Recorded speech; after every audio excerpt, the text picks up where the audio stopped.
Hello guys, कैसे हो आप। आज हम सवेज नहर के बारे में अध्ययन करेंगे।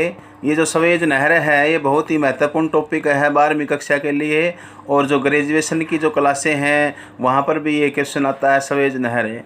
ये कंप्लीट डिटेल इस वीडियो में अध्ययन करेंगे सवेज नहर के बारे में क्या है, और ये इसकी स्थापना कब हुई, और इसकी स्थापना किसने की, और ये किसके अधिकार में है सवेज नहर। इन बातों के बारे में आज अध्ययन करेंगे। सवेज नहर के ये दुनिया की सबसे बिजी नहर है, सबसे व्यस्त नहर है। कहाँ पर है ये सवेज नहर, किस किस सागर को जोड़ती है, कंप्लीट डिटेल आज इस वीडियो के अंदर आप देखिए। अंत तक इस वीडियो को देखते रहें, और इसके लास्ट में हम आपसे एक महत्वपूर्ण क्वेश्चन पूछेंगे, आपने उसका कमेंट सेक्शन में जवाब देना है, और अच्छी प्रकार से इस वीडियो को आप देखिए। सवेज नहर है, सवेज नहर मार्ग, सवेज कैनाल रूट, सवेज नहर है मिस्र। ये जो मिस्र है, मिस्र में है सवेज नहर, आपने इस चीज़ का ध्यान रखना है। और उसको इंग्लिश में बोलते हैं इजिप्ट। मिस्र को इंग्लिश में क्या कहते हैं बच्चों, इजिप्ट कहा जाता है, ये याद रख लेना है। कई बार इंग्लिश का शब्द हिंदी में भी लिख देते हैं इजिप्ट, तो आपने वहाँ ध्यान रखना है कि इजिप्ट का मतलब क्या है, मिस्र है इजिप्ट। मिस्र को इजिप्ट कहते हैं इंग्लिश में अफ्रीका तथा एशिया को मिलाने वाली जल संधि को काट करके बनाया गया मानवकृत जल मार्ग है। मानवकृत यानी कि मानव ने बनाया है, ये कृत्रिम जल मार्ग है। जो नहर होती हैं वो सभी कृत्रिम होती हैं, आपने ध्यान रखना है, जबकि जो नदियां होती हैं वो प्राकृतिक होती हैं। और ये जल संधि क्या होती है मैं आपको बता देता हूँ। जो जल को जल से जोड़ती है, जल को जल से जोड़ दे वो जल संधि होती है। और सतल संधि क्या होती है, जो सतल को सतल से जोड़ती है वो सतल संधि कहलाती है। तो जल को जल से जोड़ने का मतलब यहाँ पर क्या है, दो जलों को जोड़ती है। एक जल जोड़ता है, एक तो है हमारा जल है भूमध्य सागर, और दूसरी तरफ है लाल सागर, यानी कि लाल सागर, ये लाल सागर है और ये भूमध्य सागर है। भूमध्य सागर और लाल सागर को जोड़ती है। उन दोनों के बीच में जो सतल भाग है, उस सतल भाग को हमने काट करके कृत्रिम मानवकृत जलमार्ग बना लिया है, और उन दोनों को जो सागरों को जोड़ देती है ये सवेज नहर, यानी कि भूमध्य सागर और लाल सागर को ये सवेज नहर जोड़ देती है। आपने ध्यान रखना है बच्चों।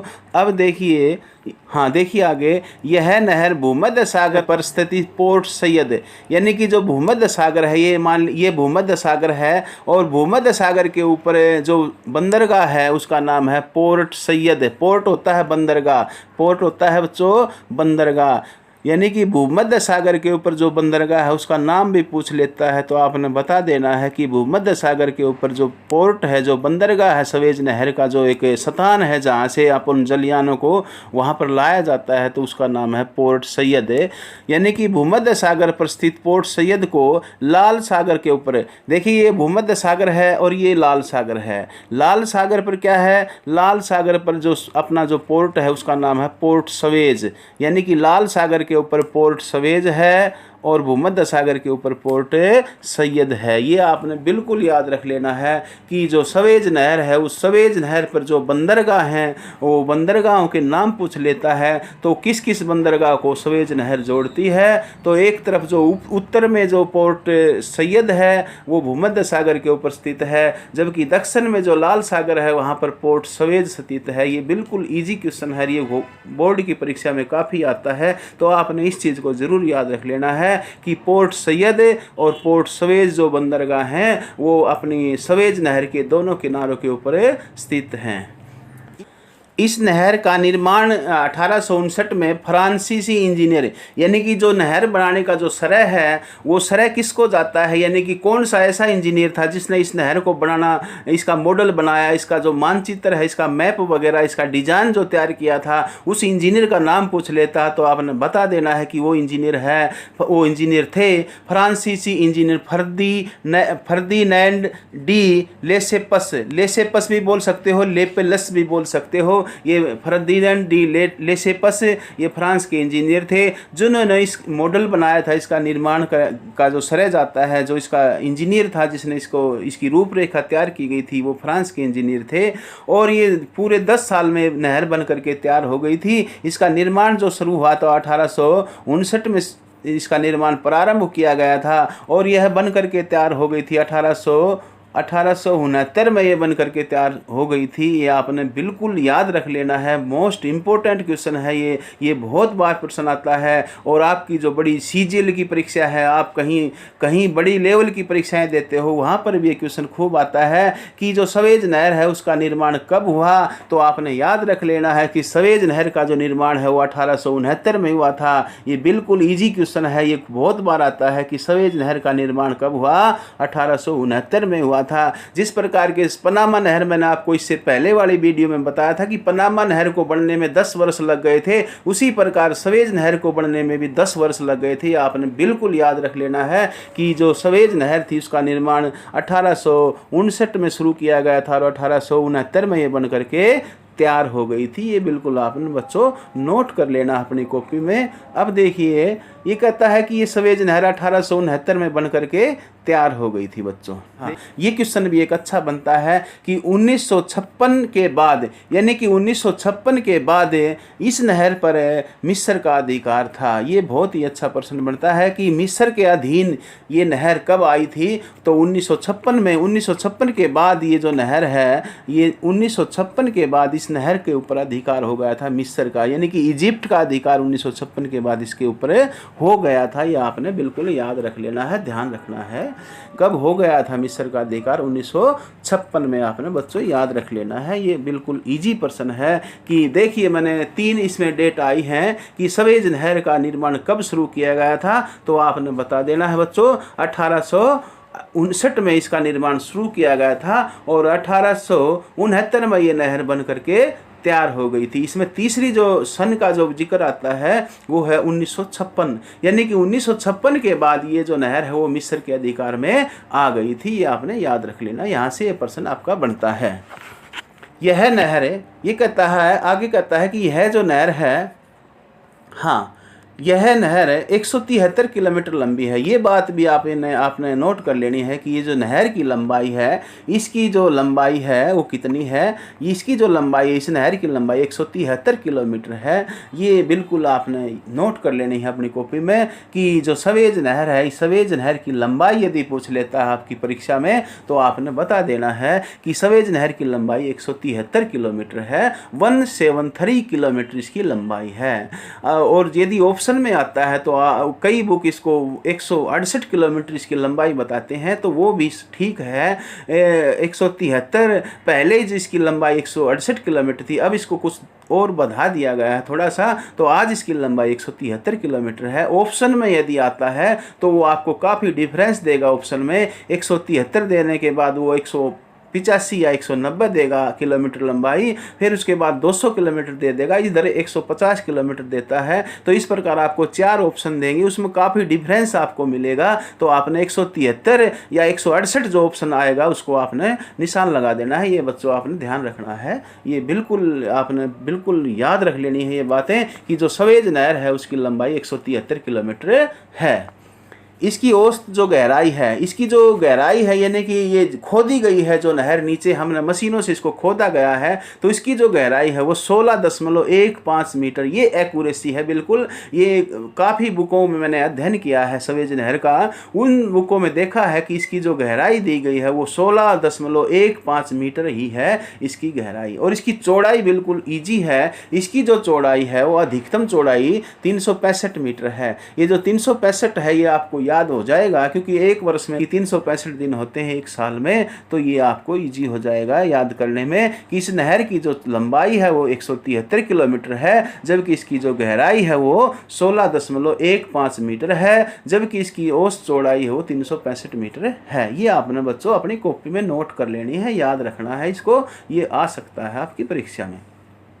आगे कहता है कि सवेज नहर पश्चिम में, यानी कि सवेज नहर है वो पश्चिम में नील घाटी के, यानी कि नील नदी, एक नील नदी का एक जिक्र आया है। आपको बता देता हूँ कि जो नील नदी है ये विश्व की सबसे लंबी नदी है। ये आपने याद रख लेना है कि प्रश्न आता है कि विश्व की सबसे लंबी नदी कौन सी है बच्चों, तो विश्व की सबसे लंबी नदी है वो आपकी नील नदी है। ये आपने याद रख लेना है। इसके पश्चिम में नील नदी लगती है। ये जो सवेज नहर है इसके पश्चिम में नील नदी का क्षेत्र लगता है है, और नील नदी इसका जो इलाका है वो इसके पश्चिम में पड़ता है। पूर्व में सिनाई प्रायद्वीप है, ये जो पूर्व में इसके पूर्वी साइड को लगता है वो वहाँ पर एक सिनाई प्रायद्वीप है। और जो प्रायद्वीप होता है वो ऐसा स्थान, ऐसा भूखंड होता है जो तीन तरफ से सागर से या जल से घिरा हुआ जो प्रदेश होता है, स्थल होता है, उसको प्रायद्वीप कहते हैं। ये आपने नोट कर लेना है कि ऐसा भूखंड, ऐसा स्थल भाग जो तीन तरफ से जल से घिरा होता है उसको क्या कहते हैं? तो बच्चों उसको कहते हैं प्रायद्वीप। उसको क्या कहेंगे बच्चों?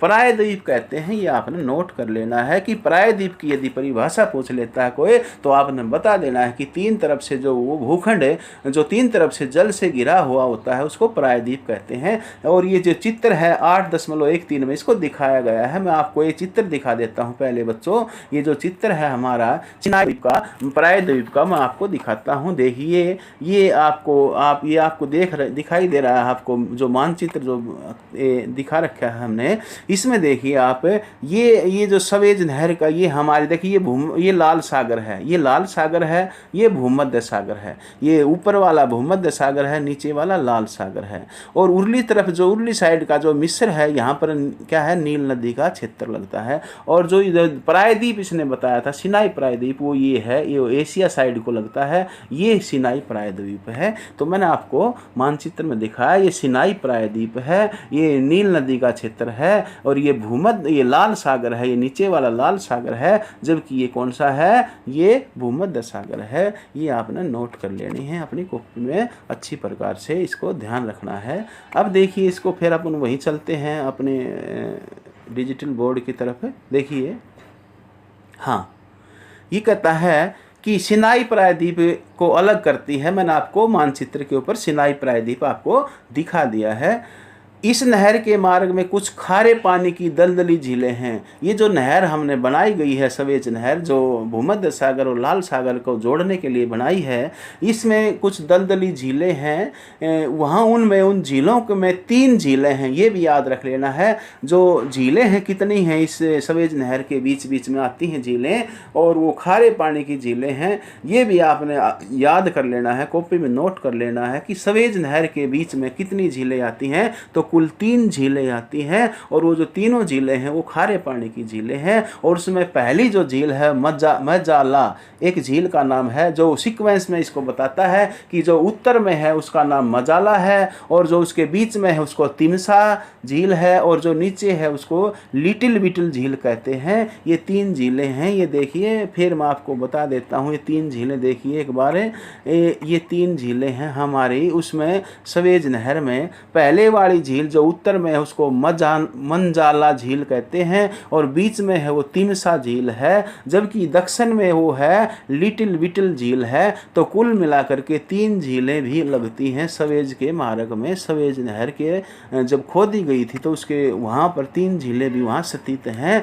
ऊपर वाली जो झील है उसको मंजाला झील कहते हैं, बीच वाली झील को तिमसा झील कहते हैं, और उससे नीचे वाली झील को लिटिल विटल झील कहते हैं। ये आपने ध्यान रखना है, नोट कर लेना अपनी कॉपी में। फिर ये कहता है अपने को, कहता है कि उत्तर में से दक्षिण की ओर इस नहर के कई पतन बने हुए हैं। देखिए जो नहर है इसके साथ साथ में छोटे छोटे नौकाओं को हम वहाँ पर ठहराने के लिए छोटे छोटे पतन बनाए गए हैं, बंदरगाह भी बनाए गए हैं। इसके उत्तरी छोर पर तो मैंने बता दिया, उत्तर में तो मैंने आपको बताया था कि भूमध्य सागर के ऊपर पोर्ट सैयद है, और जो लाल सागर है वहाँ पर पोर्ट सवेज एक बंदरगाह। मुख्य बंदरगाहें 2 बंदरगाह हैं, लेकिन इसके दोनों तरफ छोटी छोटी बंदरगाहें और भी हैं, पतन हैं, जहां पर नौकाओं को भी माल लादा जाता है, माल को उतारने के लिए व्यवस्था की गई है। ऐसी कुछ बंदरगाहें हैं। देखिए क्या है, सवेज के मध्य में इस्माइला, सवेज जो नहर है उसके मध्य में क्या है? इस्माइला है। देख लिए, मैं इस्माइला में आपको यहाँ दिखा देता हूँ बच्चों। इस्माइला देखिए, ये है इस्माइला, ये सवेज नहर के बीच में ये इस्माइला है, आपको दिखाई दे रही है, ये इसके बीच में पड़ती है इस्माइला। और देखिए ये आपको और मैं आपको समझा देता हूँ। देखिए बच्चों कि ये, हाँ देखिए ये नील नदी का डेल्टा है, ये ऊपर ये नील नदी का ये डेल्टा है, यहाँ नील नदी है जो विश्व की सबसे लंबी नदी है। और ये पोर्ट सैयद है जो भूमध्य सागर के तट के ऊपर, यानी कि एक बंदरगाह है जो उत्तर में है ये सवेज नहर के। ये सवेज नहर देखिए आप, ये सवेज नहर है। और इस प्रकार नीचे चलेंगे आप इसको, नीचे जो लाल सागर है उसमें मैं आपको बंदरगाह दिखा देता हूँ। पोर्ट सवेज जो बंदरगाह है वो कहाँ है, वो लाल सागर में पड़ती है। ये लाल सागर देखिए, ये लाल सागर है ये, और ये पोर्ट सवेज ये लाल सागर में स्थित है। इस प्रकार ये हमारी जो बंदरगाह का हमने मानचित्र देखा। एक और चीज़ मैं आपको बता देता हूँ बच्चों कि ये जो देखिए हमारी जो पूरी सवेज नहर है, इस सवेज नहर के साथ साथ एक रेलवे लाइन भी गुजरती है। ये रेलवे लाइन है इसके साथ साथ, ये क्या है, ये रेलवे लाइन है इसके साथ साथ, सवेज नहर के साथ साथ क्या है बच्चों, रेलवे लाइन है। रेलवे लाइन इसके साथ साथ गुजरती है। ये देखिए डार्क डार्क दिखा रखी है, ये क्या है, ये रेलवे लाइन है, ये रेलवे लाइन है। इसके बिल्कुल नहर के पैरेलल, कई बार आपने देखा होगा गाँव में इधर उधर शहर में कहीं जाते हैं तो कोई नहर होती है, वो नहर के साथ साथ एक, या सड़क के साथ साथ एक रेलवे लाइन भी बिछा दी जाती है और उसको बिछाने में आसानी रहती है। तो इसके साथ साथ एक रेलवे लाइन भी बिछाई गई है। ये बच्चों आप ये भी आपने बच्चों ध्यान रखना है। अब सवेज नहर का जो महत्व है वो देख लेते हैं। वास्तव में सवेज नहर, देखिए मैं आपको समझाता हूँ कि सवेज नहर के बढ़ने से जो यूरोपियन जो देश हैं, एशियाई देश हैं, उन देशों को काफ़ी महत्व, काफ़ी लाभ, काफ़ी फ़ायदा पहुँचा है।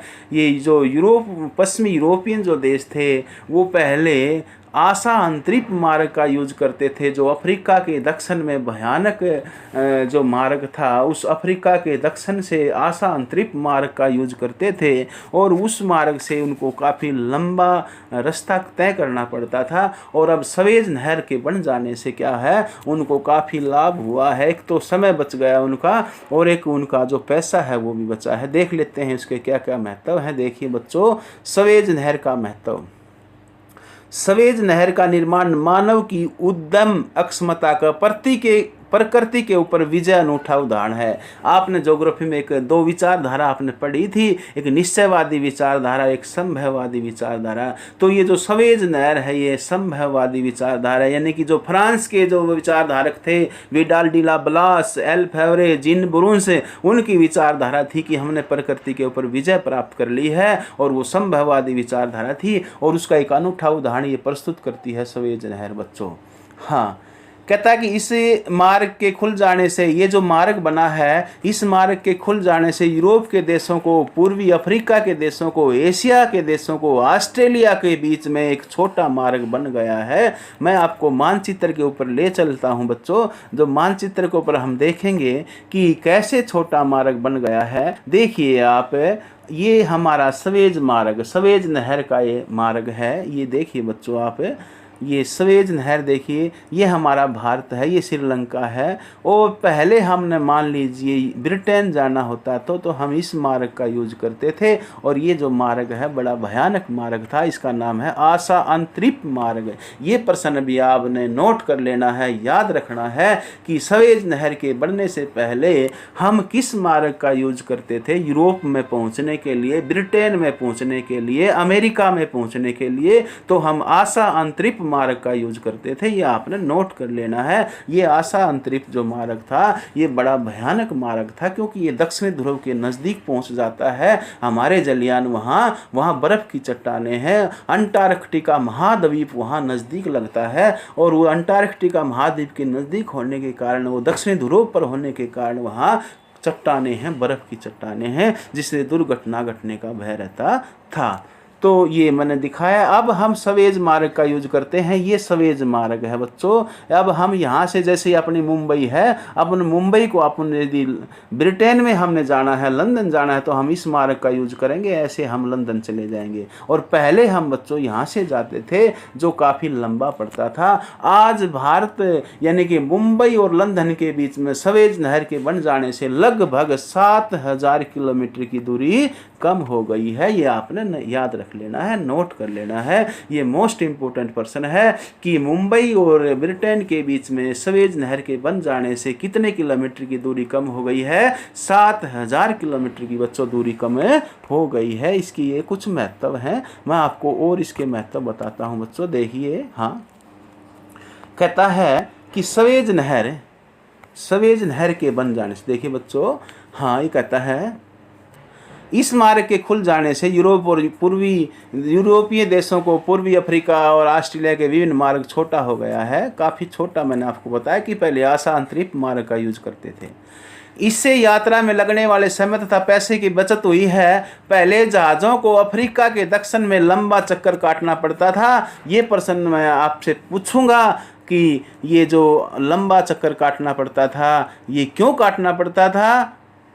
कि सवेज नहर नहीं थी, जिस कारण से हमने ये चक्कर काटना पड़ता था। और वो चक्कर काटकर किस मार्ग का यूज करते थे? आशा अंतरिक्ष मार्ग का यूज किया जाता था। ये प्रश्न भी बहुत ही धाकड़ प्रश्न है, इंपॉर्टेंट प्रश्न है कि सवेज नहर के बनने से पहले, यानी कि सवेज नहर जब नहीं बनी थी उससे पहले हम यूरोपियन देशों पर जाने के लिए, पहुंचने के लिए किस मार्ग का यूज करते थे? तो उस मार्ग का नाम है आशा अंतरिक्ष मार्ग का यूज किया जाता था। बच्चों, ये आपने नोट कर लेना है, ध्यान रखना है कि आशा अंतरिक्ष मार्ग जो है वो पूरे अफ्रीका को चीर करके दक्षिण में, अफ्रीका का जो दक्षिणी भाग है वहां से हम गुजरना पड़ता था, जो काफी लंबा था। लेकिन अब भूमध्य सागर के रास्ते से, अब कहता है अपने को कि लेकिन अब भूमध्य सागर के में से नहर, सवेज नहर बनने के कारण और लाल सागर के मिलने से के कारण अब अरब सागर के छोटे मार्ग से जल्दी पहुंचा जा सकता है। ये इसका एक अच्छा लाभ है।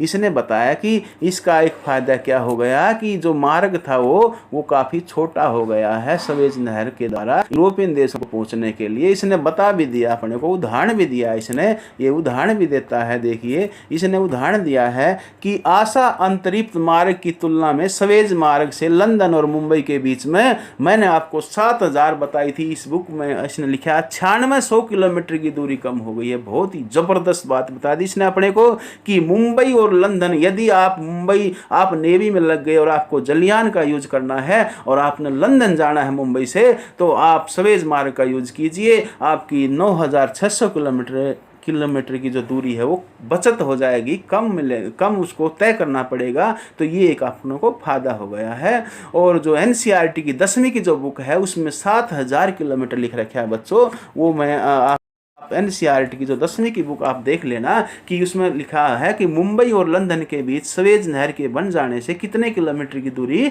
कम हुई है। तो उसमें 7000 किलोमीटर दे रखा है, कोई दिक्कत नहीं है। तो ये 9600 किलोमीटर दे रखा है, तो हमने 9600 याद रख लेना है, ये आपने ध्यान रखना है। हाँ, उसके बाद अपने को बताता है कि 96, इसके बाद बताता तथा न्यूयॉर्क और अदन के बीच में 10,720 किलोमीटर की दूरी कम हुई है। कि ये फायदा इसको भी है, यानी कि संयुक्त राज्य अमेरिका, न्यूयॉर्क अमेरिका का एक जबरदस्त शहर है और उस न्यूयॉर्क और अदन के बीच में भी दूरी कम हुई है। सवेज नहर के बनने से 10,720 किलोमीटर की दूरी कम हुई है। इसमें से एक दिन में इसमें अधिक से अधिक 24 जहाज आ सकते हैं। बहुत ही जबरदस्त क्वेश्चन है, याद रखना है कि सवेज नहर में रोजाना कितने जलयान गुजरते हैं? 24 जलयान गुजरते हैं। कितने गुजरते हैं बच्चों? 24। और एक दिन में कितने घंटे होते हैं? 24 घंटे होते हैं। बिल्कुल याद हो जाएगा कि सवेज नहर में 24 जलयान रोजाना गुजरते हैं। कितने गुजरते हैं बच्चों? 24 जलयान रोजाना गुजरते हैं। अब देखिए आगे आप इसका सेकंड जो दूसरा लाभ बताता है अपने को, कहता है कि जो सवेज नहर है उसका एक फ़ायदा और बता देता है अपने को। कहता है कि इस नहर के बनने से यूरोपियन देशों को विशेष रूप से ब्रिटेन को बहुत लाभ हुआ है। इस मार्ग के द्वारा ब्रिटेन अपने सुदूर पूर्व स्थित उपनिवेश देशों को सस्ता कच्चा माल, वहाँ से सस्ता कच्चा माल मंगा करके और निर्मित वस्तु माल उसको बेच देता है, और जिस कारण से इस सवेज नहर को ब्रिटेन की स्नायु नाड़ी कहते हैं। किसकी स्नायु नाड़ी? ब्रिटेन की स्नायु नाड़ी कहते हैं। और नील नदी को मिस्र की स्नायु नाड़ी कहते हैं। आपने ये जो पूरी वीडियो देखी इसके लिए आपका धन्यवाद। अब मैं आपसे एक क्वेश्चन पूछता हूँ, आपने उसका कमेंट सेक्शन में जवाब देना है। क्या देना है जवाब? वो आपने सोच करके अच्छी प्रकार से उसका जवाब दीजिए। क्वेश्चन है कि सवेज नहर का निर्माण कब हुआ? सवेज नहर का निर्माण कब हुआ? ये आपने कमेंट सेक्शन में इसका जवाब देना है। धन्यवाद दोस्तों। जय हिंद, जय भारत।